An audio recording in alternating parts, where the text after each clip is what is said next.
Ok, boa noite a todos. Um prazer estar aqui com vocês novamente.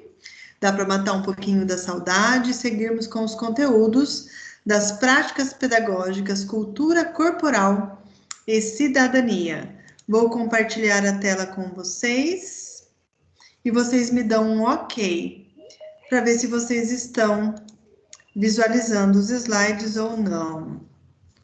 Aqui. Vamos lá.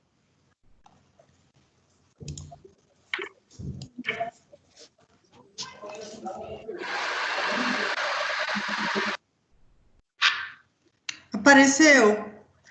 Sim.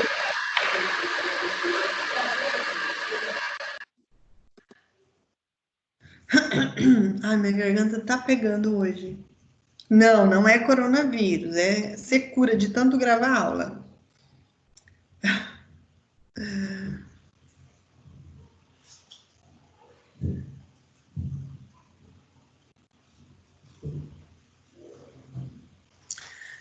Todo mundo vendo os slides? Então, pessoal, só um pouquinho.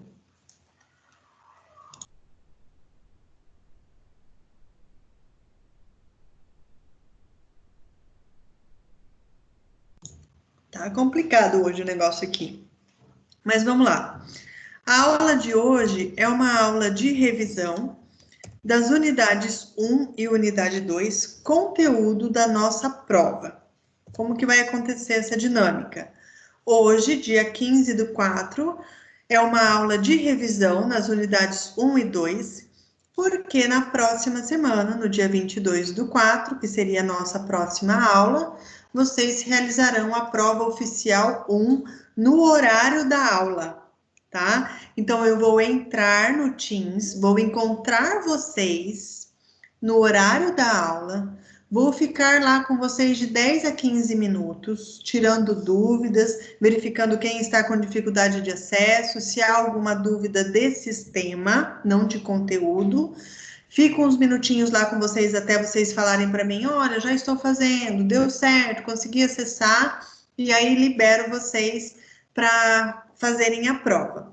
Lembrando que, a partir do momento que vocês clicarem lá no link da prova, que estará na unidade 1, aula 1, vai estar um link escrito assim, oficial 1. Vocês entram e a prova vai estar aparecendo lá em forma de questionário. Lembrando que, a partir do momento que você clica lá para entrar nesse questionário, vocês têm 3 horas para fazer essas questões. Não pode mais do que isso, o sistema fecha, e se você deixar para acessar somente no outro dia, pode ser que você não tenha mais o link disponível para fazer a prova. Então, pessoal, vem comigo.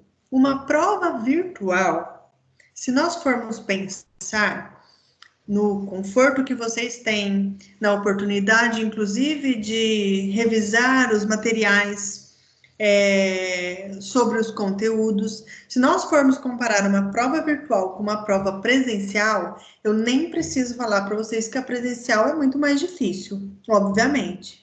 Então, pessoal, quem de repente não está conseguindo acessar, está com alguma dificuldade, gente, olha, arruma um meio, sabe? Eu sei que é difícil, mas tenta pelo celular do pai, da mãe, do vô, da avó, do tio, da tia, do vizinho.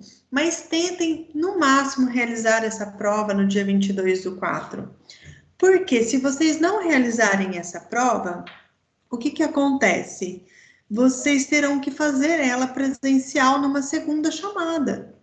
E eu acredito que não é muito interessante, porque a aula que eu gostaria de estar dando para vocês, obviamente, não está acontecendo, porque eu estou em fase de adaptação com essas ferramentas todas. Vocês também, em estar assistindo a aula dessa forma, é uma novidade, não estou dizendo que é ruim, mas é uma novidade. Nós não estávamos, não foi essa a nossa escolha.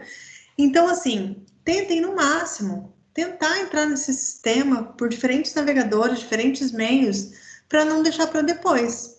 Porque com todas as dificuldades, há uma facilidade na realização da prova virtual, se é que vocês me entendem.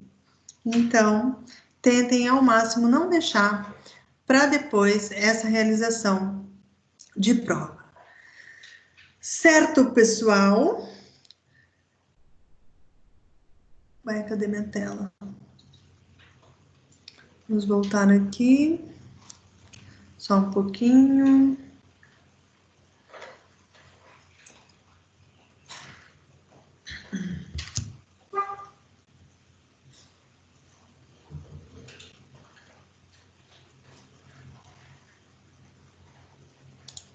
Voltamos. Deixa eu ajustar aqui.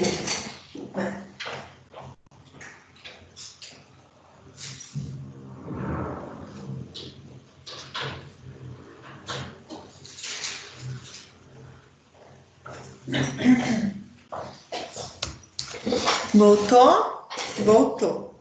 Então, assim seguimos o nosso cronograma, certo, pessoal? E uns 15 minutinhos antes, aliás, os primeiros 15 minutos da próxima aula, que é a realização da prova, nós todos entramos no Teams, conversamos um pouquinho, tiramos as dúvidas e eu libero vocês para fazer a prova.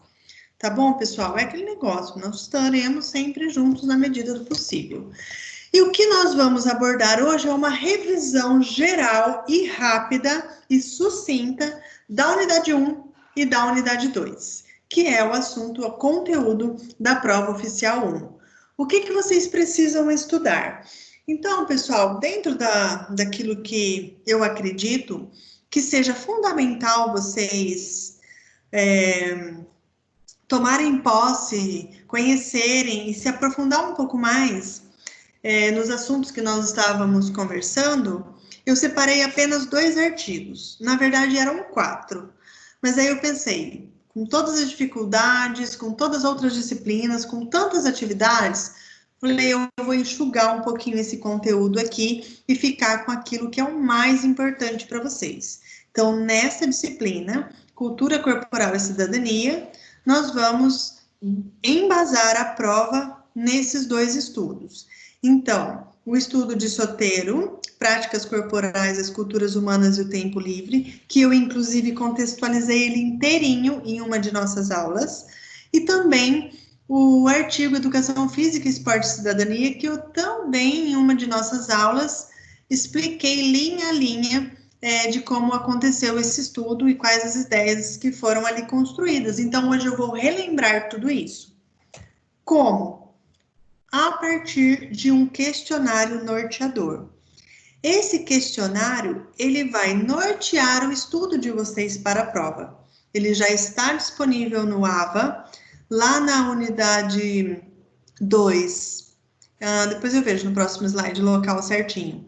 Mas vocês precisam acessar esse questionário. Vocês vão responder todas as perguntas desse questionário e vão me enviar por mensagem até o dia 20/4. Até porque dia 22 é a prova. Então, vocês precisam me encaminhar esse questionário com antecedência. O envio pontual valerá 300 pontos de atividades parciais e o envio com atraso, ele vai apenas contar com uma pontuação simbólica. Outra coisa, estudem por meio desse questionário, porque eu separei bem, enxuguei bem o conteúdo, e é a partir dessas perguntas, do conteúdo dessas perguntas, dessas respostas que vocês vão registrar, é que nasceu as perguntas que foram já selecionadas para a prova. Então, é muito importante que vocês realizem. Vocês acessem um arquivo do Word, digita lá as respostas para mim, são perguntas de 1 a 10, e me encaminha por mensagem no AVA, com o assunto questionário, tá? Para eu já saber que se trata desse documento que vocês precisam enviar até o dia 22/4. Bom, então, é por meio dele que vocês vão estudar. Esse questionário, olha lá, ó, ele está lá na unidade 2, na pós-aula, no link Conteúdo de Estudo para a Prova Oficial 1.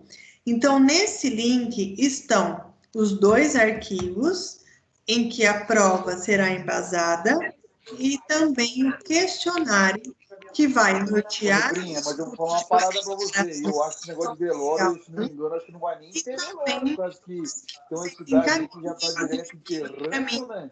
Por causa desse devido do corona. Eu não sei, não. Tem que ver certinho. Talvez não vai direto enterrado. Ok, pessoal? Estão me ouvindo bem? Tem um tal de Eduardo falando aqui que não é o que a senhora está falando. Eduardo, vamos ver aqui. Será que você... Ah, Eduardo? Acho que agora vocês estão me ouvindo, né? Ele parou de falar. Beleza. Então, pessoal, alguma dúvida em relação ao questionário e ao envio dessa atividade até o dia 20? Não.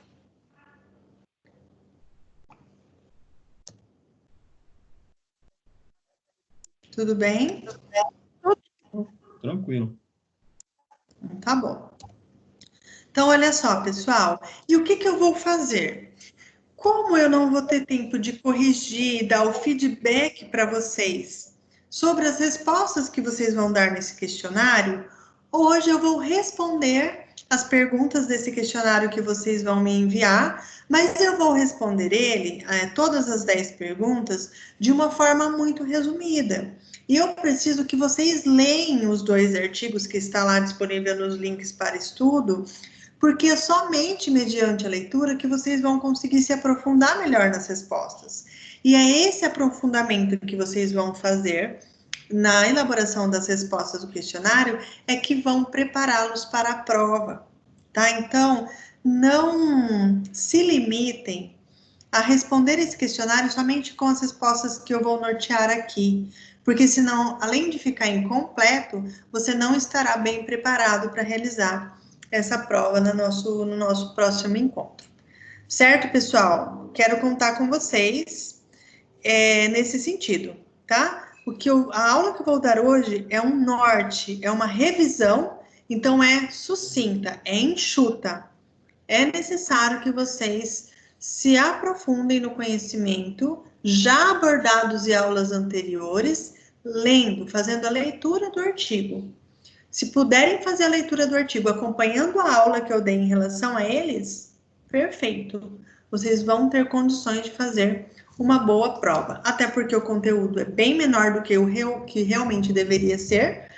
Então, eu tenho plena confiança de que vocês vão se dar super bem em mais esse desafio.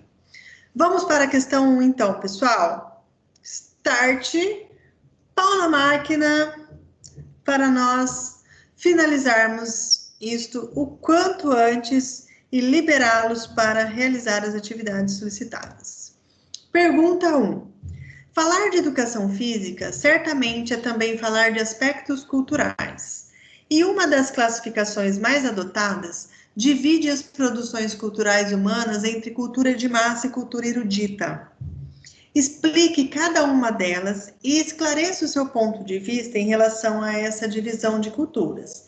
Então, o que eu estou pedindo para vocês aqui? Que vocês escrevam quais são os 2 tipos de cultura que foram classificadas e que vocês expliquem por que essa divisão e como que se caracteriza cada tipo de cultura. Então, olha só, a cultura, ela foi ramificada em duas vertentes, em 2 classificações, tá? A gente lembra nesse contexto que não tem como a gente falar de educação física sem falar de escola, não tem como a gente falar de educação física se a gente não falar de ensino, de educação, e não tem como a gente falar de educação física se a gente não abordar as questões culturais.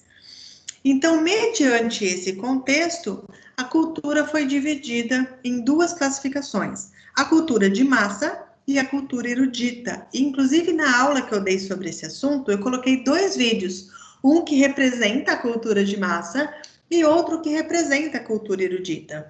Então, o que eu espero que vocês respondam nessa questão? que existem essas duas divisões e que vocês expliquem o que é a cultura de massa e cultura erudita.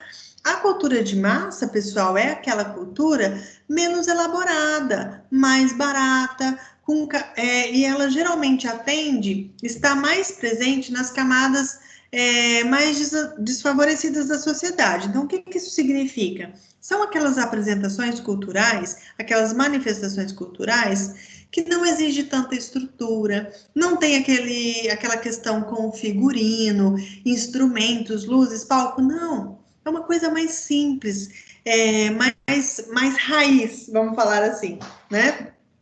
Então, essa cultura de massa, ela é caracterizada dessa forma. É como se fosse a cultura do povo, tá? De um povo que faz parte de uma classe menos favorecida da sociedade. E a cultura erudita, ela é colocada por Soteiro, que é onde está baseado esses documentos, né, nesse artigo, esses conhecimentos nesse artigo, ele coloca a cultura erudita como aquelas produções mais caras, complexas em estruturas e mais elitizada. Então, o que é essa cultura? São aquelas apresentações ou outros variadas manifestações culturais que possuem produções. Então, a questão do uniforme, da vestimenta, do figurino, da maquiagem, o jogo de luz, as estruturas complexas, não só a estrutura, mas um enredo em que você tem que relacionar, de repente, com o cotidiano, ou com uma situação política, ou com a atualidade, para entender a mensagem daquilo que está sendo propagado culturalmente. Portanto, ela atinge uma classe mais elitizada da sociedade. Tá? Então, essa cultura de massa, essa cultura erudita, são as duas divisões, as duas classificações da cultura. E aí eu peço para que vocês esclareçam o ponto de vista em relação a essa divisão de culturas. Porque na aula em que eu abordei sobre esse assunto, eu falei para vocês que duas personalidades políticas que fazem parte da história política do Brasil refutam essa questão de divisão de cultura. Eu lembro que eu comentei com vocês sobre o Florestan Fernandes, que é um sociólogo político brasileiro, deputado federal pelo PT, e também comentei com vocês sobre a Marilena Chaui, que é praticamente uma das fundadoras desse referido partido, escritora, filósofa, uma professora renomada da USP na área da filosofia. Os dois refutam essa questão de divisão de cultura. Para eles, isso diminui a questão, é uma visão reducionista, ou seja, eles defendem que a cultura é humana e pronto. A gente não pode fazer essa divisão de classes, e que em vez de fazer essa divisão de classes, essa divisão, ela deveria ter um princípio da alteridade. O que é o princípio da alteridade? É enxergá-las, as culturas, de modo a diferenciá-las, mas não de modo a classificá-las. Então, mediante esse contexto, qual é o seu ponto de vista? Você concorda que essa cultura ela é dividida? Ela, sim, tem a da classe, tem o do povo e tem a da elite, tem a das camadas menos favorecidas e a cultura elitizada? Como que é para você, no seu ponto de vista, essa divisão de culturas? Tá? Então, eu quero essa resposta genuína nesse questionário. Eu quero entender como que vocês estão idealizando essas questões. Se para vocês essa divisão, ela realmente deve perdurar ou não. Cultura é humana e ponto. Certo? Espero ter sido clara e ter norteado, então, a resposta de vocês nessa questão. E aí, pessoal, ó, toda a questão que eu coloquei aqui nos slides, eu coloco aqui a referência, tá vendo? Então, a resposta dessa pergunta, ela precisa ser embasada nesse artigo, cujo link já está lá no AVA para vocês, tá? Então, cada pergunta é baseada em um artigo, ou em um ou em outro, porque são dois que vocês vão precisar estudar somente, tá? Então, vamos lá para a questão 2. Aqui é uma questão, assim, quase que dada. Pelo amor de Deus, vocês não podem errar isso aqui. Também baseada no mesmo artigo. Olha só. Quando se contextualiza a educação física com a ótica das práticas corporais e culturas humanas, é inevitável incluir o conceito de identidade cultural, meio pelo qual o indivíduo é reconhecido e modo pelo qual se reconhece o outro em suas peculiaridades, a depender do contexto e do lugar. Descreva, portanto, o conceito. Meu Deus, olha que fácil. O conceito de práticas corporais, de atividade física e exercício físico. Pessoal, esses conceitos, eles são primordiais. Vocês não podem sair da universidade sem saber esses dois conceitos, tá? É necessário que isso esteja muito claro para vocês. Então, como que vocês organizariam aqui? Qual desses três é o conceito de práticas corporais? Qual desses três é o conceito de exercício físico? E qual desses três retrata o conceito de atividade física? Então, nós teríamos algo parecido com isso, né? As práticas corporais é essa intencionalidade motora específica na própria prática, e aí eu preciso que vocês lembrem do DJ Leg, eu espero que vocês não esqueçam nunca disso, que é a questão das danças, dos jogos, das lutas, dos esportes e da ginástica. Então, numa luta, por exemplo, há uma habilidade, uma intencionalidade motora específica. Você consegue perceber que é uma luta, ou que é uma dança, ou que é uma ginástica. Por quê? Porque ele se movimenta em direção a essa especificidade da prática corporal. Então, precisa ficar claro essa questão.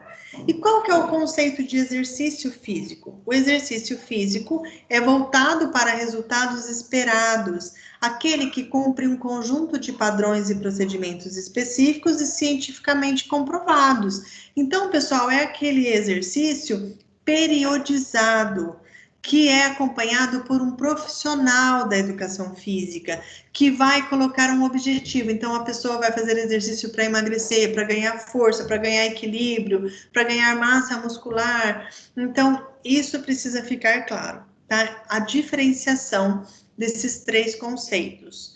Atividade física, qualquer movimento. Você saiu do repouso, você está em atividade física. Então, se você está varrendo, cozinhando, dando aula, fazendo anotações, uma caminhada sem propósito, cuidando do jardim, passeando com o cachorro, enfim. Qualquer movimento que te tire do repouso, acima do nível basal, não possui um objetivo específico. Estou varrendo para ganhar agilidade. Não, não é periodizado. Ele é voluntário, tá? Ou não, mas ele não tem a questão da periodização. Então, por favor, pessoal, tomem posse desses três conceitos, porque vocês precisam ter isso muito claro na mente de vocês ao conversar com outros profissionais sobre práticas corporais, exercício físico e atividade física. Até porque a licenciatura, ela vai além dessas questões de exercício físico e atividade física na escola. Não dá para se reduzir a educação física a exercício físico e atividade. Na escola, a gente precisa conversar sobre educação, sobre práticas corporais e tudo que envolve essas questões culturais, étnicas, raciais, multiplicidade, diversidade e tudo mais que a gente encontra nesse ambiente social. Bora, meu povo, tudo tranquilo até agora? Dá um ok aí para mim, tô me sentindo sozinha aqui.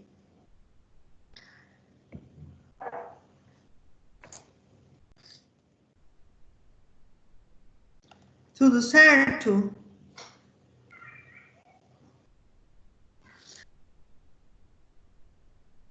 Tudo certo.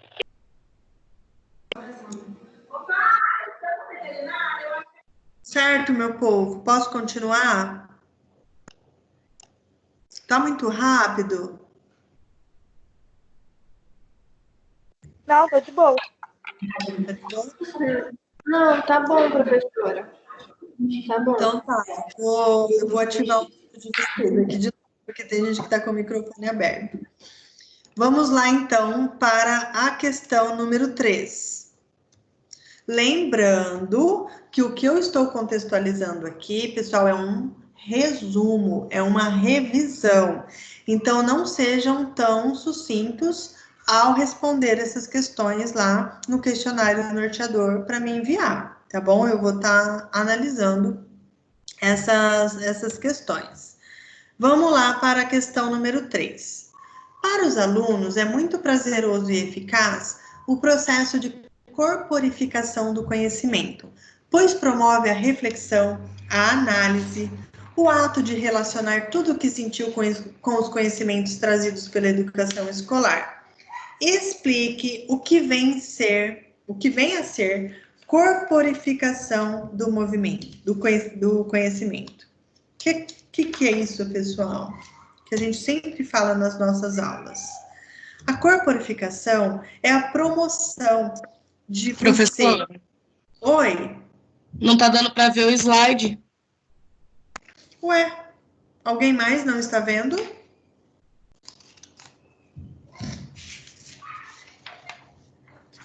Gente, fala comigo. Normal. Perfeitamente. Vocês não Tá estão normal vendo o também. slide? Dá para ver sim. E aí, você clicou em algum lugar aí que sumiu, mas está aparecendo. Posso seguir? Pessoal, a corporificação do conhecimento é essa questão de você levar para a prática um conhecimento, um ensinamento que você quer incutir nos seus alunos. Então, a gente tem que a corporificação do conhecimento, ela acontece por meio dessa promoção que o professor de educação física faz lá na quadra, no chão da escola. Então, essa vivência corporal é a aula prática mesmo, tá? É propriamente dita. Então, quando o aluno ele participa de uma aula prática e por meio desse movimento corporal que ele faz, seja numa prática cultural, seja dentro de qualquer outro contexto que englobe a educação física, quando ele presencia, ele movimenta o seu corpo em direção a esse conhecimento, nós promovemos situações em que o aluno reconhece em si próprio o resultado daquela ação, daquela atividade, daquele momento que você proporcionou para os seus alunos. E esses resultados, eles são tanto físicos quanto mentais e sociais.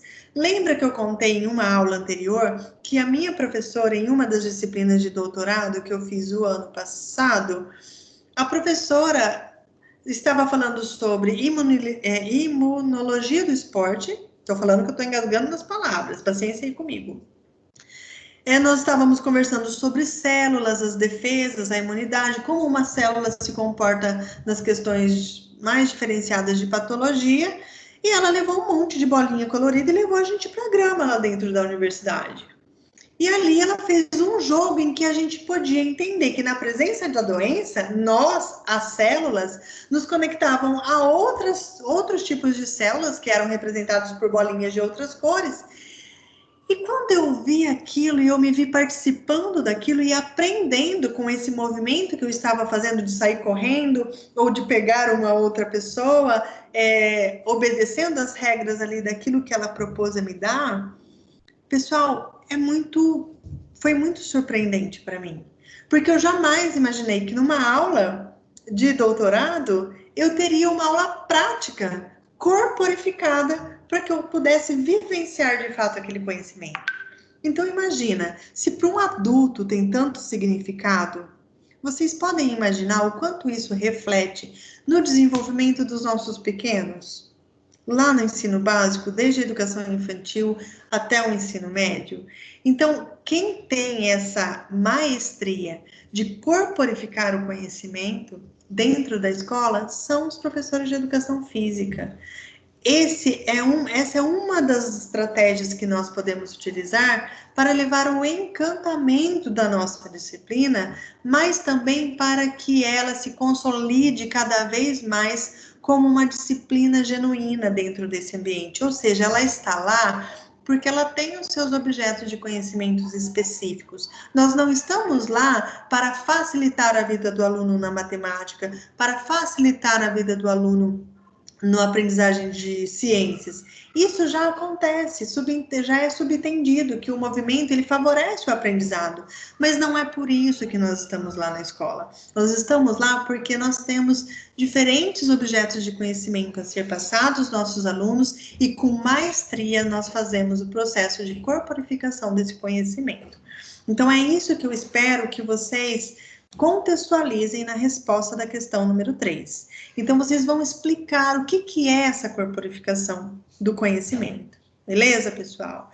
E aí, além dessa maestria do professor de educação física, que o professor de educação física tem, em promover essa corporificação, nós não podemos limitar a nossa aula somente à aula prática. A gente precisa levar, numa roda de conversa, a promoção de debates, para que os alunos possam conversar sobre aquilo que eles viveram, então debater se aquela regra não poderia ter sido modificada, ou se por que não extinguir uma regra que foi estabelecida e de repente não tenha dado muito certo, deixar com que eles tragam essas informações para vocês e que esse debate, acima de tudo, seja mediado pelo professor.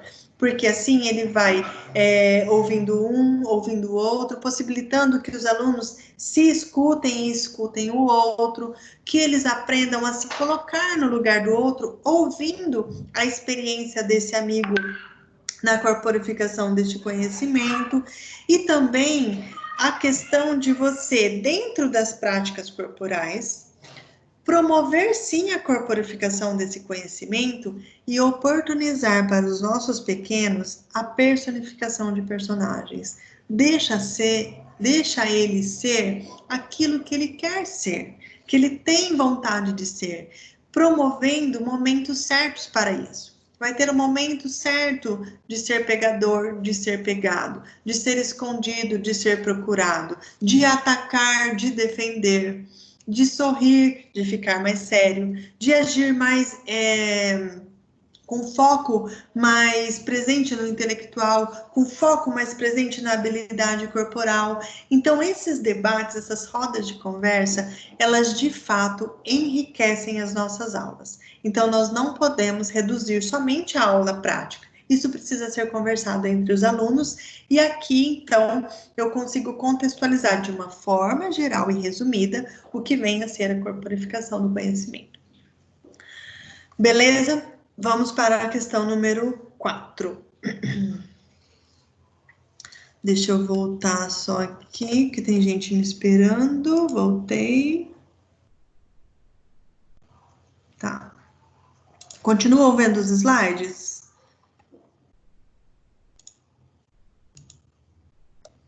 Vamos lá, questão 4. Por que um bom programa de educação física, na verdade aqui eu nem colocaria programa, é um bom planejamento, né? A gente está falando de escola, troquem aí depois essa palavra programa por planejamento, acho que vai ficar mais adequado. Por que um bom planejamento de educação física precisa considerar a relação entre o tempo livre e o lazer?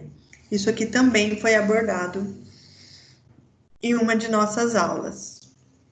Olha só, a gente precisa entender que o tempo que os nossos alunos passam fora da escola, quando eles não estão mais debaixo das nossas vistas, que as atividades que eles fazem nesse período, eles são tão importantes para os objetivos da escola, quanto aquelas atividades que eles fazem quando estão conosco.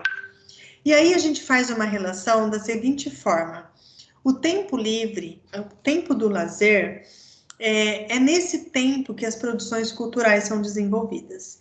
E a gente precisa ligar uma chavinha lá na cabeça do nosso aluno de que ele precisa ser sábio para fazer escolhas, para ocupar esse tempo livre. Então, nós precisamos direcionar o nosso aluno a consumir bens culturais, manifestações culturais. E essas manifestações culturais, elas acontecem de diferentes formas, dependendo da região onde você está dando aula. Por isso que é importante você conhecer o entorno e o município onde você trabalha, porque você vai entender a cultura desse lugar, você vai saber o que é proposto de ocupação do tempo livre nesta região. Então, vai ter apresentações teatrais, é cinema, é um coral, é um grupo musical, é um grupo de dança, é uma luta. Então, é preciso direcionar o olhar do aluno para consumir esses bens culturais no seu tempo livre e não somente ficar envolvidos com tecnologias, com jogos, com televisão, com tela, com séries que abobalham as crianças dependendo do tempo que elas utilizam, que elas gastam nessas relações, tá? Quando a gente direciona o olhar do aluno para fazer escolhas sábias em ocupar o seu tempo livre, a gente precisa lembrar que a escolha de consumo, ela depende de 3 fatores. Os fatores sociopolíticos, econômicos e ambientais. Então, o que significa isso? Que muitos bens culturais, eles precisam de dinheiro para ser consumidos. Então, um teatro nem sempre é gratuito, um jogo nem sempre é cobrado, você pode levar, por exemplo, 1 quilo de alimento. Cada evento cultural tem uma dinâmica. E se eu estou numa escola onde o público é uma classe que não tem tantas condições financeiras, não é uma classe elitizada, vamos dizer assim, eu preciso mostrar opções, tá? Por quê? Porque não adianta eu direcioná-lo a fazer boas escolhas, mas não oportunizar que essas escolhas possam ser vivenciadas. Compreendem o que eu estou dizendo? Então, é nesse sentido que eu espero a resposta dessa pergunta, que vocês precisam considerar essas questões para que o seu planejamento seja considerado um bom planejamento na educação física. O bom planejamento, ele precisa despertar o aluno também para a ocupação do tempo quando ele está fora do ambiente escolar. Esse é o ponto-chave dessa questão. Se vocês souberem contextualizar isso em poucas linhas, mas de uma forma que englobem todas essas questões que eu pontuei aqui, a pergunta está respondida e aquela outra pergunta que está relacionada com essa, que vai cair lá na prova, vocês vão tirar de letra, tá? Questão número 5. Explique por que a brincadeira é uma poderosa ferramenta para a sociabilidade em suas mais variadas formas de manifestação. Pessoal, a brincadeira, ela estreita relacionamento e ela contribui certamente para o relacionamento das pessoas. Por quê? Durante uma brincadeira, não se julga a procedência do outro. Não me importa numa brincadeira se o outro tem uma orientação sexual diferente da minha, se ele tem uma ideologia política que não condiz com a minha. Não me importa a sua crença religiosa, porque ali na brincadeira nós temos a questão da igualdade, porque nós estamos ali para um intuito, para se divertir, ou seja, para aprender algo. Ali todas essas diferenças, elas são postas de lado. Não há esse julgamento, esse olhar. A brincadeira, ela envolve o ser de tal forma, gente, envolve adulto. Você imagina para as crianças. E nesse contexto, as crianças, elas podem escolher os personagens que ela quer ser, independente do julgamento do outro. Eu até coloquei essa figurinha aqui, porque provavelmente a turma da Mônica está brincando aqui de esconde-esconde. Mas eu gosto da forma com que os personagens estão distribuídos aqui nessa figura. Então, olha só, a criança, ela pode ser o cascão, que não toma banho, que é fedidinho, que não gosta de água. A criança pode ser a lata do lixo, ela pode ser o bidu, ela pode ser um coelhinho escondido atrás da árvore, ou ela pode ser a árvore, entende? Ela pode ser a Mônica Dentuça, ou a Magali Comelona, ou Cebolinha que fala errado. Ela pode ser quem ela quiser ser. Porque quando a brincadeira acaba, não tem julgamento. ela foi o que ela quis ser, ela teve a oportunidade de vivenciar aquilo que ela almeja ser no futuro ou não. Ela tem a oportunidade de personificar aquilo que ela nunca imaginou ser, mas que aquela brincadeira lhe proporcionou isso. E essa dinâmica proporciona uma estreitabilidade de relacionamento sem julgamento. É ou não é poderosa essa ferramenta? Quando uma criança brinca e personifica diferentes personagens, isso não significa que ela será essa pessoa no futuro. O texto, inclusive, ele dá o exemplo do polícia e ladrão. Então, se ela optou ser o ladrão, isso não significa que ela tem um mau caráter, ou que ela vai ser essa pessoa no futuro. É uma brincadeira. Então, após a brincadeira, não tem, nem durante nem após a brincadeira, há esse julgamento. Você escolheu ser o ladrão, por quê? Me conta. Não tem isso. Isso é coisa de cabeça mais de adulto, tá? Então, a ferramenta brincadeira, ela é uma rica estratégia por conta desses fatores que se englobam nela. Mesmo que tenhamos pouca informação sobre o outro, a gente consegue se relacionar com ela. Então, quando as crianças vão voltar lá para a imagem da Turma da Mônica, quando as crianças estão ali brincando, seja lá do que for, há uma troca de riso, de estratégias para se atingir o objetivo da brincadeira, mesmo que você não conheça nada sobre essa pessoa. Você não sabe onde ela mora, quem são os pais, se tem irmão, se é o mais velho, se é o mais novo, se está passando por uma dificuldade. Você não conhece, as crianças pouco se conhecem, mas elas estão ali sociabilizando, porque o foco está nas brincadeiras, está na personificação de personagens, está naquele encanto de viver aquilo que ela sempre quis ser ou aquilo que ela nunca imaginou ser. Essas são as características e a explicação de o porquê a brincadeira é uma poderosa ferramenta nas aulas de educação física. E aqui, pessoal, a partir da 6ª questão, eu mudo o artigo, tá vendo aqui, ó? Isso no questionário, tá? Na prova, as questões vão todas embaralhadas.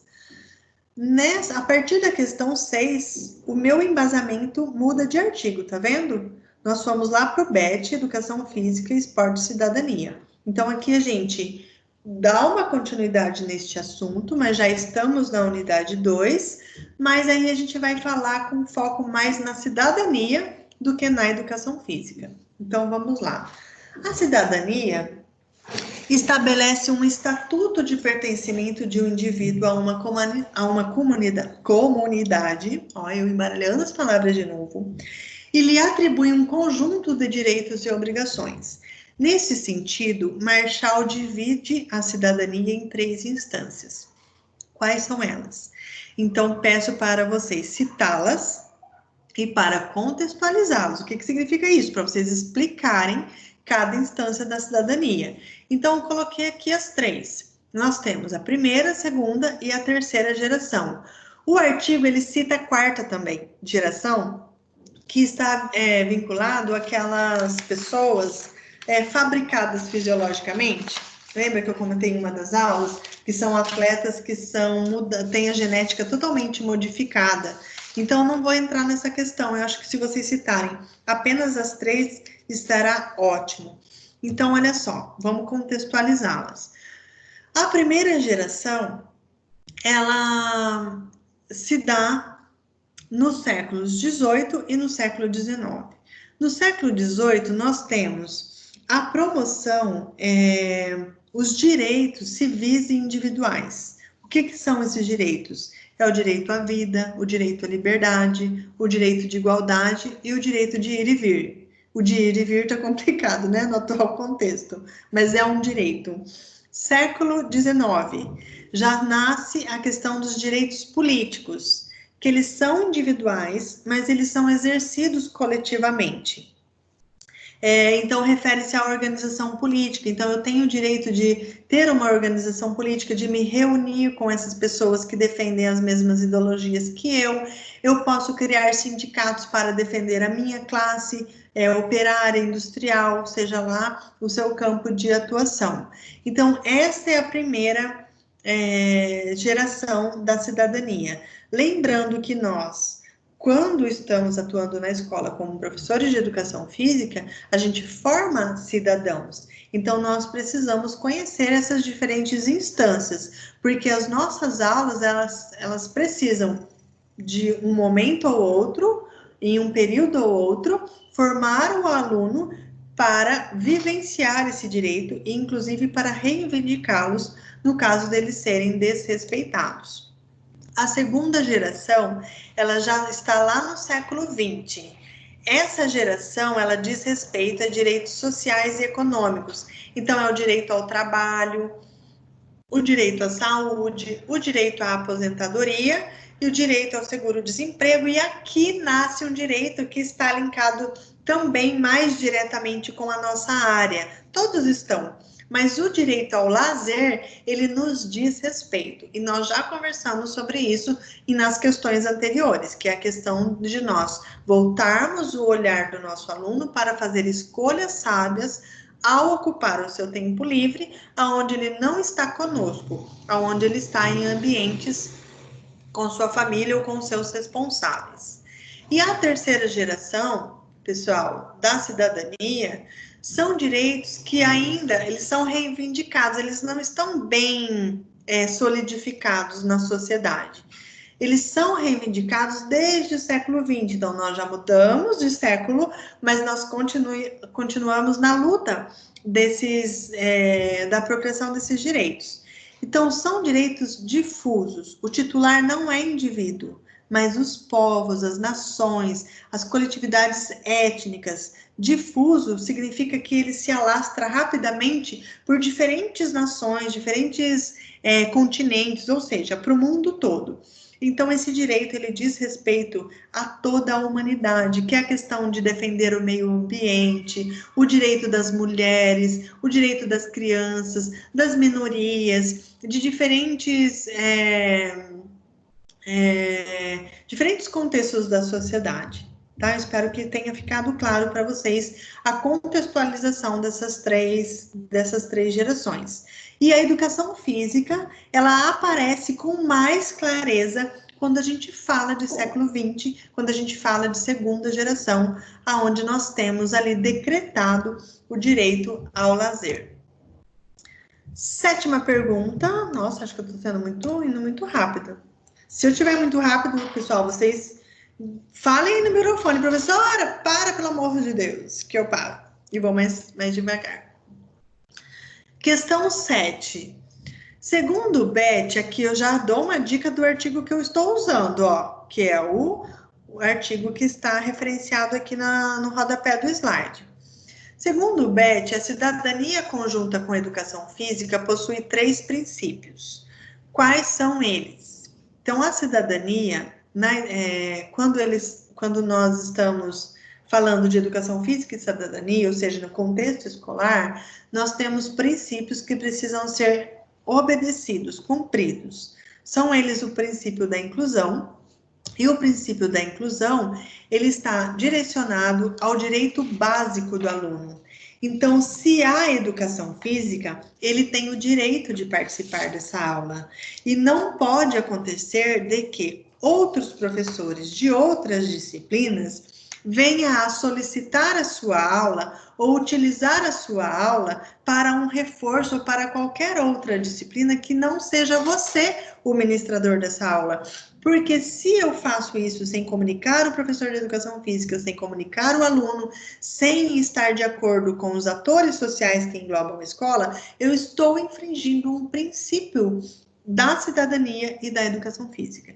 Porque a partir do momento que eu tenho a aula, o aluno tem o direito de participar, seja ele em suas mais diferentes dificuldades ou deficiências ou necessidades especiais, deficiência nem se usa mais esse termo, Então, ele tem o direito, e essa aula ela precisa atender a todos. Esse é o princípio da inclusão. O segundo é o princípio da alteridade, eu já falei essa palavra em alguns slides anteriores. O princípio da alteridade é enxergar o diferente, não é separar em classes, ou separar por níveis de dificuldades ou por habilidades, não. O princípio da alteridade, ele enxerga o diferente, o que é diferente no outro, mas ele enxerga isso numa visão de totalidade, em uma visão global. E ele enxerga a pessoa, não um objeto, não um ser fisiológico. Fulano é rápido, fulano é habilidoso, ciclano é bom rebatedor, ciclano... Não, eu não estou estereotipando o aluno neste princípio. Aqui eu preciso usar do princípio da autoridade para enxergar o diferente, mas não separá-lo por isso. E esse princípio, ele subdivide-se em outros 3 tópicos, que é o princípio axiológico, o praxeológico e o epistemológico. O axiológico, ele envolve um julgamento de valor. Então, é quando o professor que tem essa característica, que tem esse nível de princípio, é aquele professor que faz o envolvimento usando um julgamento de valor. Então, o aluno é bom, o aluno é ruim. O aluno é bonito, o aluno é feio. Este eu gosto, este eu não gosto, tá? E a gente precisa tomar cuidado quando a gente pisa nesse chão aqui, tá? Porque nós temos isso presente ainda, embora muitos profissionais de educação física já superaram essa questão axiológica, nós ainda temos. Mais presente nas crianças hoje, né? Que separam os amigos dessa forma. Eu gosto de fulano, não gosto do ciclano. Tal pessoa é má, mas eu estou com a outra que é boa, que é melhorzinha, que é boazinha. Então, mais as crianças que utilizam esses níveis de princípio. Há também, dentro da alteridade, o princípio praxeológico. O praxeológico é quando as crianças, elas se aproximam uma das outras por conta porque adota as suas ideologias e vontades. Então, se fulano toma sorvete de limão, o amigo também toma. Se ele se veste de uma certa forma, ele já também se identifica. Ele adota valores do outro para estar junto. E a gente tem que tomar cuidado, enquanto professores, para não cair nesse nível praxeológico dentro do princípio da autoridade. Ok? E nós temos também o nível epistemológico. Esse nível epistemológico, eu conheço ou ignoro a identidade do outro. Então, eu estou me filiando a ele, estou me associando a ele, porque eu conheço a identidade dele, eu conheço sua vida, seu histórico de vida, suas dificuldades, suas ideias, ou eu ignoro isso totalmente, e nem por isso me afasto, tá? Esses são os 3 níveis que nós encontramos dentro do princípio da alteridade. E aí a gente também tem o princípio da formação e informação plenas, que se trata da formação integral. E aí, quando eu falo de formação integral, não é só de que ela é total, global, mas porque ela integra. É uma formação integral. Então, ela leva para o aluno conhecimentos e por meio de um objeto de conhecimento, o aluno se apropria deste conhecimento. Eu coloquei uma frase aqui que eu gosto muito e que eu aprendi quando eu estava no lugar de vocês, enquanto aluna da educação física, na Unopar, diga-se de passagem, eu nunca esqueci essa frase que um professor falava para mim. Nós precisamos ensinar o esporte, e aqui, pessoal, pode ser ginástica, pode ser luta, pode ser jogo, pode ser brincadeira, vocês podem colocar o que vocês quiserem no lugar do esporte. Nós precisamos ensinar o esporte, ensinar a gostar de esporte, ensinar o esporte para todos e ensinar mais que isso, ensinar mais com o esporte. Então, aqui eu tenho plenamente o princípio da formação em informação, tá? É nós irmos além daquilo que você está propondo a ensinar. Fazer com que o aluno goste daquele conteúdo, goste daquela prática, envolvê-lo de tal forma que ele esteja envolvido de maneira global na sua aula e que esse envolvimento ele promova a formação integral, no sentido de totalidade, mas no sentido de integração também. Não basta que, por exemplo, a educação física, ela converse com a arte, converse com as ciências, com a biologia. Elas precisam estar integradas. É nesse sentido de integração, tá? Que esse princípio se pauta. Então, o que eu espero de vocês nessa questão?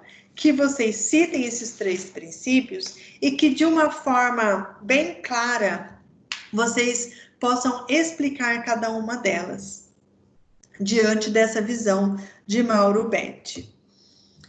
A questão número 8 dá para a gente viajar um pouquinho mais nas ideias. E por isso que é importante vocês lerem os artigos, porque, pessoal, se vocês ficarem só com o que eu falo, é muito pouco.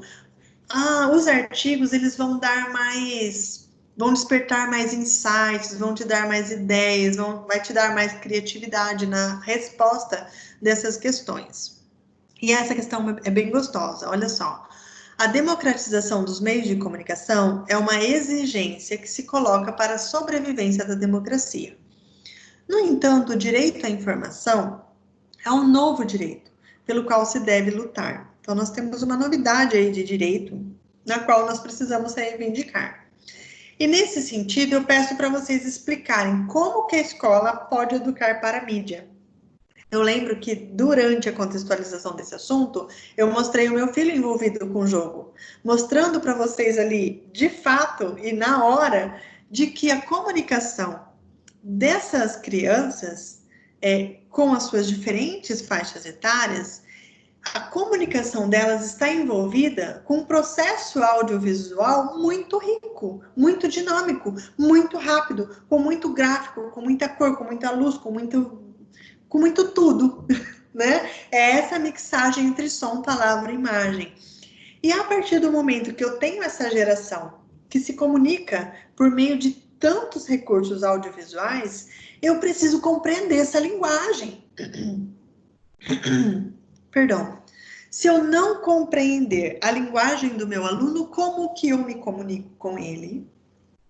Lembrando que o aumento, a multiplicidade de oportunidades que a gente tem para se comunicar hoje, não significa que eu me comunico mais. Porque essas ferramentas, aplicativos e instrumentos tecnológicos, todas essas questões, elas também estão voltadas muito para o alimento individual. Você busca aquilo que é do seu interesse, aquilo que te agrada, aquilo que te dá, que te enterte. Então, não necessariamente uma gama enorme de aparelhos de comunicação vai proporcionar que ela, de fato, aconteça mais. Não, isso é uma utopia. E diante dessa realidade, a escola precisa ganhar novas funções. E quando a escola ganha uma nova função, a gente precisa saber que funções são essas. E essa função é de educar para a mídia, sabendo fazer boas escolhas, mas também educar por meio dela. Eu posso usar esses recursos para educar, para abordar um conhecimento, um objeto de conhecimento dentro da disciplina que é a educação física, que é aquela área que nós escolhemos para atuar. Em uma geração que fala-se mais do que se escreve, vê-se mais do que se lê, e sente-se antes de fato compreender o que está ocorrendo, a gente tem um bloqueio para atingir a alma, atingir o coração dessa criança e envolvê-lo nas atividades que você precisa cumprir.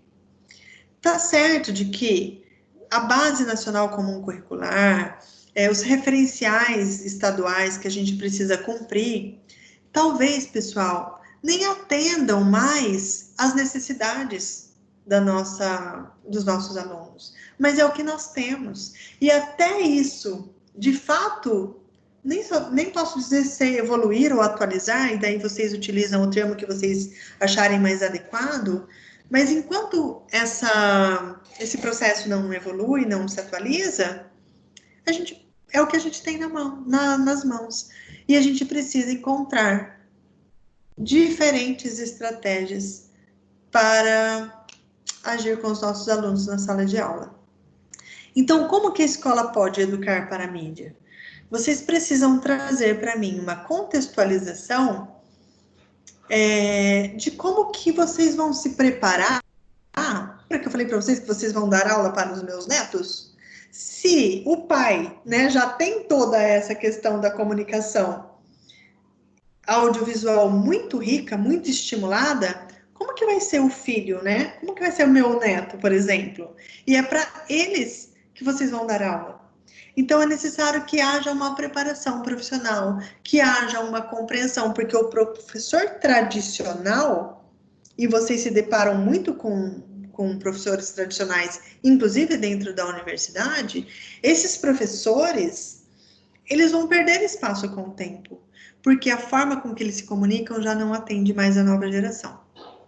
Tá? E aí a gente pode falar de geração X, Y, Z, não é o assunto desse artigo, mas eu prometo abordá-los com vocês em outro momento. Nessa questão, vocês explicarem essa questão da comunicação, que ela precisa ser estudada pelos professores, que vão buscar novos recursos para atingir o entendimento da criança, é o propósito, tá? Por isso que eu digo, fazendo a leitura, vocês vão poder contextualizar isso aqui de uma forma riquíssima, sem sombra de dúvidas, e ainda lacrarem na prova. Vamos para a questão 9. Tá acabando, falta pouco, só mais esse mais um. Como a multiplicação dos meios de comunicação não leva a um aumento na comunicação entre as pessoas, a escola deve ser um lugar de reagrupamento e comunicação para reestruturar e ressignificar as informações da mídia.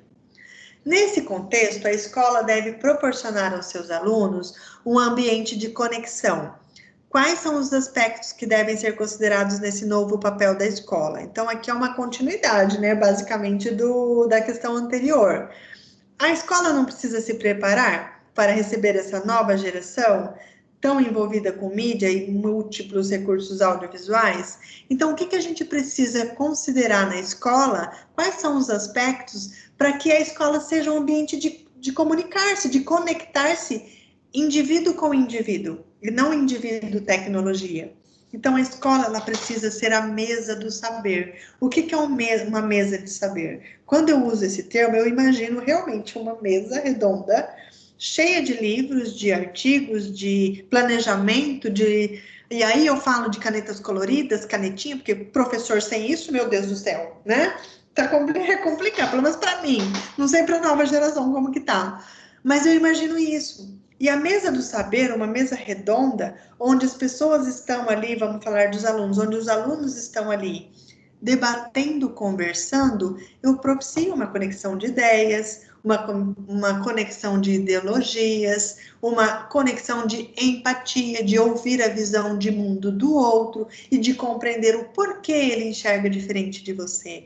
A escola precisa fazer essa conexão usando a mesa do saber.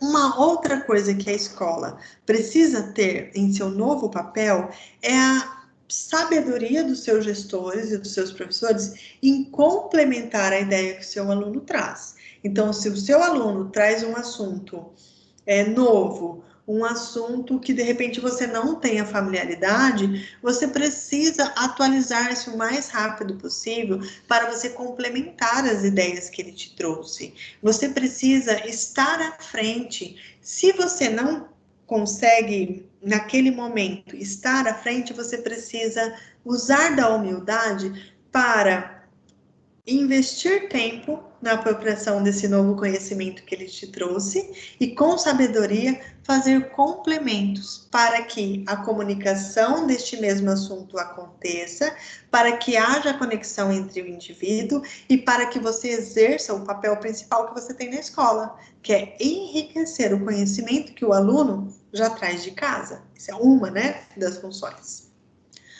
Outro aspecto, relativizar. Então, imagina que numa mesa de saber, os alunos estão conversando e fazendo relativizações. Olha que eu estou engasgando até pouco hoje, hein? Então, os alunos vão poder conversar entre si sobre aquilo que eles acham que é certo, que é errado, aqueles que acreditam ser ou não ser, acreditam ser o melhor ou não, discutir sobre questões das atualidades, questões sobre os objetos de conhecimento da educação física. E essa contextualização enriquece saber, enriquece ideias, enriquece a criatividade. E a escola precisa estar pronta para usar desses aspectos para conectar pessoas.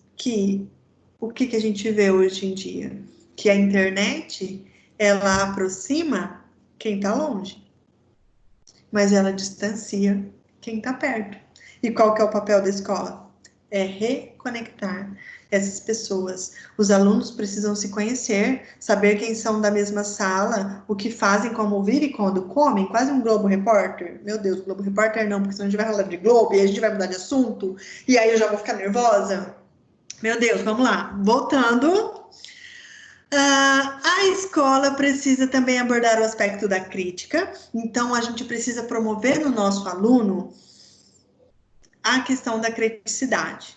Então, dele não aceitar tudo que ele vê como verdade, de poder levar as suas ideias mediante tudo que é contextualizado na escola e na sua aula de educação física de forma crítica. Então, ele pode enxergar além, você pode levá-lo a enxergar criticamente aquilo que está sendo conversado, aquilo que está sendo debatido, e a gente só consegue promover cidadãos críticos embasados solidificamente em um conhecimento genuíno quando esse aluno faz leitura, quando esse aluno se comunica, quando esse aluno tem espaço para criar, quando esse aluno tem espaço para se comunicar. E a partir do momento que a tecnologia limita todas essas questões, quando eu falo todas, porque todas essas questões, nossa, vai virar meme, né? Todas. Já estou vendo aqui. O meu aluno perde a capacidade de criticidade, porque ele só está envolvido com isso. Então, quando eu pontuei para vocês no comecinho da aula, que inclusive eu nem estava gravando ainda, de que eu tenho um adolescente que gosta muito desses recursos, mas eu também preciso criar oportunidades para que ele desenvolva outros aspectos, para que esses meios de comunicação todos não lhe roubem a oportunidade de ser criativo, a oportunidade de se comunicar, a oportunidade de expor as suas ideias, seja relativizando, complementando ou criticando. É sério, hein, pessoal, essa questão. E aí também tinha contextualizado, né, a questão do confronto. A escola precisa também permitir que os confrontos, lógico que não incitando, né, a violência, nem permitindo com que isso aconteça na escola, mas o confronto, não nesse sentido, mas o confronto, inclusive em relação às mídias, né? Vamos confrontar o que este jornal está me falando, vamos confrontar a ideia deste amigo, vamos confrontar aquilo que está no nosso material didático. Tá? Esse confronto, ele é importante porque ele forma um cidadão de caráter que saiba defender os seus direitos. Se ele aceita tudo que lhe é imposto, gente, que tipo de cidadão, que tipo de cidadãos nós estaremos formando? E olha que eu estou engasgando pouco hoje. Então, pessoal, nessa questão número 9, é isso que eu espero de vocês. Que vocês citem esses aspectos que são 1, 2, 3, 4, 5, e que vocês conversem comigo ali, digitando essas respostas sobre cada um deles, tá? Vamos para a questão número 10, para batermos o martelo. Considerando todo o contexto explorado, vocês nem imaginam o que eu ia fazer nessa questão 10. Vocês lembram daquelas perguntas que vocês fizeram na sala, durante a leitura de um artigo que nós fizemos presencialmente? Eu ia sortear uma pergunta daquela. Só que daí eu pensei, vai ser mais um artigo para eles estudarem, porque aquele não está aqui no conteúdo da prova. Aí eu pensei, não, deixa, porque senão vai ser mais um artigo para vocês lerem, e aí acho que 2 está de bom tamanho, nesse atual contexto. Então, olha só, considerando todo o contexto explorado nas unidades 1 e 2 dessa disciplina, práticas pedagógicas, cultura corporal e cidadania, e hoje eu acertei esses slides, Larissa! Ai, que tudo! Que festa do acerto! Quais são as estratégias que um professor de educação física deverá empregar em suas aulas para, de fato, contribuir para a formação dos cidadãos a partir da escola? Ai, professora, mas aqui é uma questão muito pessoal, é uma resposta individual. Tá, pode até ser, mas ela precisa ser embasada na ciência. E para embasar as suas respostas na ciência, você precisa ler um artigo científico. Então, olha só, quais são as estratégias que o professor precisa utilizar nas suas aulas? Então, ele precisa, sim, pensar em novas tarefas. Então, é aquela educação física tradicional do futebol, handebol, pimbolol, futsal, futebol, voleibol, basquetebol, handebol e tudo que é bol. O professor precisa pensar em novas tarefas, porque isso já não atende mais essa geração conectada, midiática, tão envolvida com questões que há tempos atrás, anos atrás, nós nem imaginaríamos que estaríamos vivendo tudo que estamos vivendo. Então, a gente precisa fazer novas tarefas. Imaginem, aqui eu vou instigar vocês, imaginem. Suponhamos que essa pandemia dure 2 anos.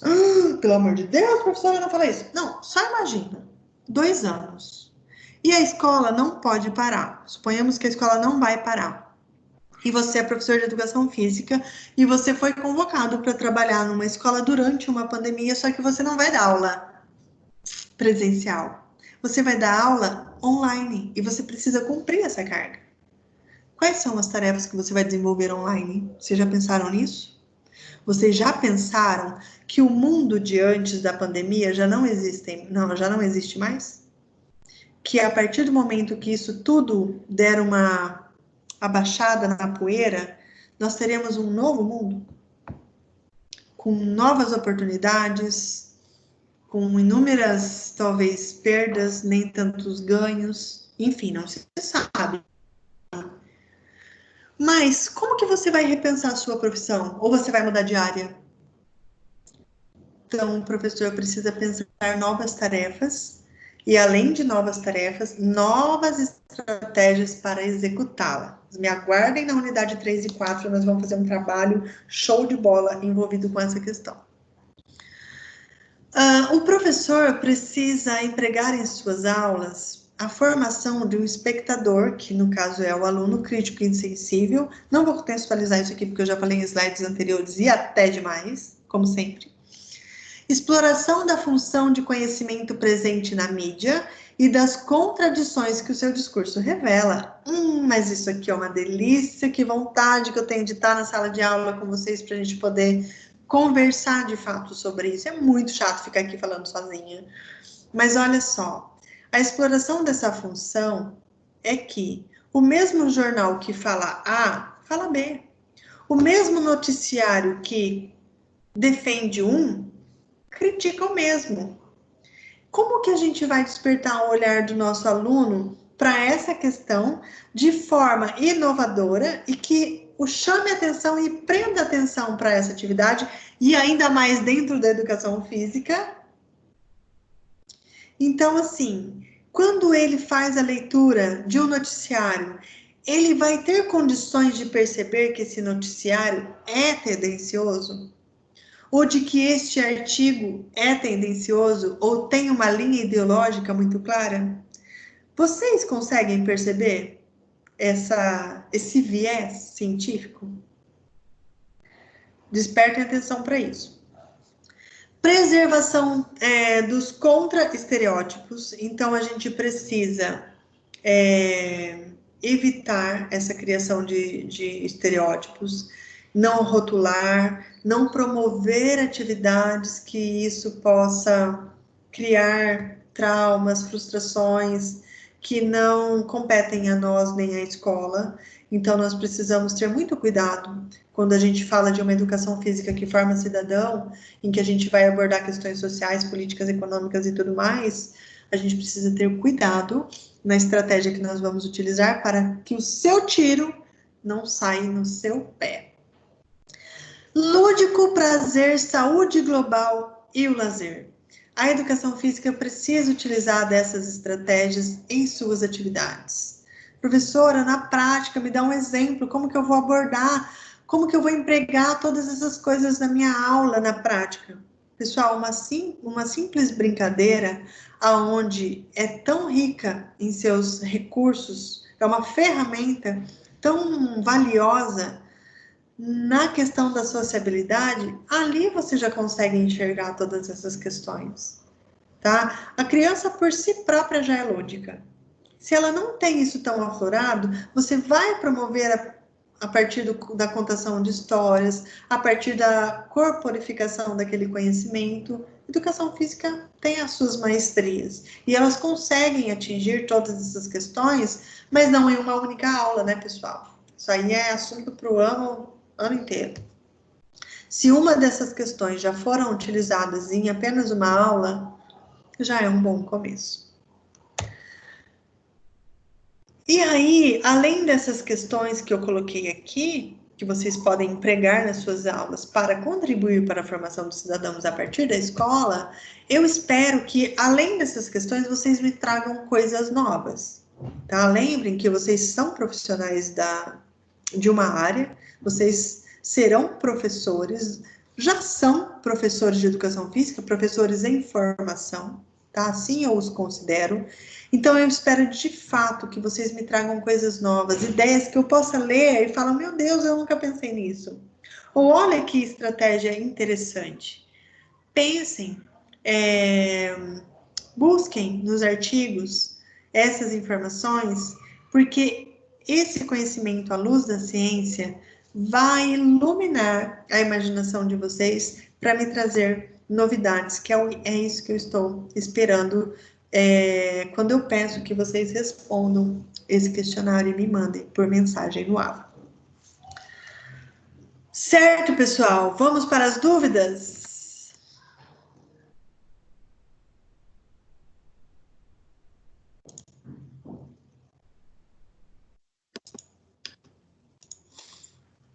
O que vocês acharam? Difícil, fácil, moleza? Chato, legal, interessante, nada a ver. Você respondeu tudo já? Ai, não vai deixar as respostas só com aquilo que eu falei, hein? Não, isso aqui é só a base. Mas o resto. Isso mesmo. Muito bem. Professora, como que vai fazer para enviar? Vai ter que digitar e encaminhar por mensagem, né? Word, abre o Word, digita as respostas, 1, 2, 3, 4, salva esse documento e anexa na mensagem para mim. Ah, tá. Pessoal, nada de colocar as respostas no campo da mensagem. Eu quero em arquivo, que eu possa salvar no meu computador. Tá. Eu acho que eu mandei o arquivo certo, então. E aí, pessoal, né? Salva esse negócio aí, né? Vai que. Outra coisa, gente, se vocês responderem esse questionário bonitinho, de fato, assim, com muita responsabilidade, vocês já estarão estudando para a prova. Não precisa mais do que isso, tá? Então, pegando os artigos, respondendo as questões que estão no questionário, a gente vai se dar bem. Com certeza, eu posso garantir que você irá muito bem nessa prova, porque não há nenhuma questão que não esteja sendo tirada dali, tá? Não tem pegadinha, não tem, assim, Nada de extraordinário, nada de surpresas. É o que está ali no Perfeitamente. Queria que todos os professores fossem igual a senhora agora. Nossa, verdade. Ai, que legal ouvir isso. É verdade, verdade. Ainda bem que Fico as matérias online que não é presencial não vai ter prova. É, por isso que eu conversei com vocês no começo da aula. Gente, vocês vão na Lua, mas vocês façam essa prova online. Porque quem não fazer online vai ter que fazer presencial depois e ainda vai ter que pagar a segunda chamada.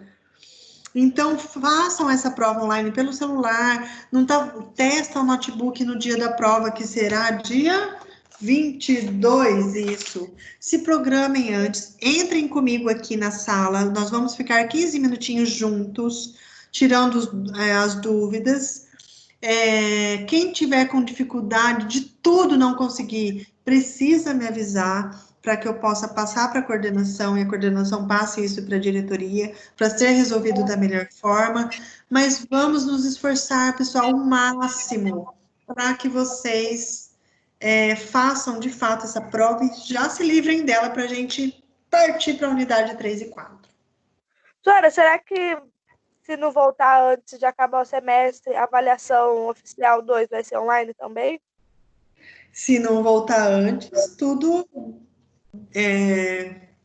contribui para que seja também. É aquilo que eu disse para vocês, pessoal. O mundo de antes já não existe mais. O que vem daqui para frente é novidade.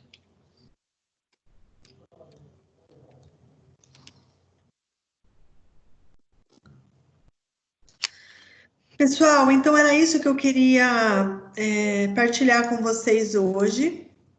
Saibam que eu tentei ser o mais clara possível, que vocês tenham aí momentos riquíssimos de estudos, que vocês complementem as respostas desse questionário de acordo com esse norte que eu estou dando para vocês hoje, lembrando que nós estamos longe, mas continuaremos perto, sempre, na medida do possível.